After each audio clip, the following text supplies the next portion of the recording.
PG medical అడ్మిషన్లలో Telangana విద్యార్థులకు జరుగుతున్న నష్టానికి సర్కార్ చెక్ పెట్టింది. ఇకపై మెడికల్ పీజీ మేనేజ్మెంట్ కోటా సీట్లలో 85% సీట్లు రాష్ట్ర విద్యార్థులకు కేటాయించాలని ప్రభుత్వం నిర్ణయం తీసుకుంది. దీంతో సీఎం రేవంత్ రెడ్డి, ఆరోగ్య శాఖ మంత్రి దామోదర రాజనరసింహకు కృతజ్ఞతలు తెలిపారు జూడాలు. పెండింగ్ లో ఉన్న సమస్య పరిష్కారం కావడంపై హర్షం వ్యక్తం చేశారు. ప్రభుత్వ నిర్ణయంతో పలు మెడికల్ కాలేజీలు, హాస్పిటళ్లలో వైద్యుల సంబరాలు చేసుకున్నారు. ఉస్మానియా, సంగారెడ్డి, మహబూబ్ నగర్ మెడికల్ కాలేజీలలో స్వీట్లు పంచుకొని ఆనందం వ్యక్తం చేశారు వైద్య విద్యార్థులు. 85% మేనేజ్మెంట్ కోటా సీట్లు ఆ రాష్ట్రానికి చెందిన మెడికల్ విద్యార్థులకి, పీజీ సీట్లు ఆ రాష్ట్రానికి చెందిన మెడికల్ విద్యార్థులకే అలాట్ చేయడం జరుగుతుంది. మన రాష్ట్రంలో అది ఇంతవరకు లేకుండే. ఇప్పుడు తెలంగాణ జూనియర్ డాక్టర్ అసోసియేషన్ తరఫున ఈ సమస్యని రిప్రజెంట్ చేయడం జరిగింది.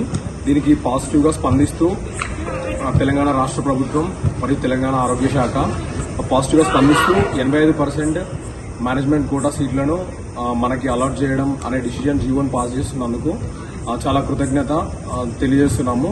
ఫ్రమ్ తెలంగాణ మెడికల్ విద్యార్థుల తరఫున చాలా కృతజ్ఞత తెలియజేస్తున్నాము. తెలంగాణ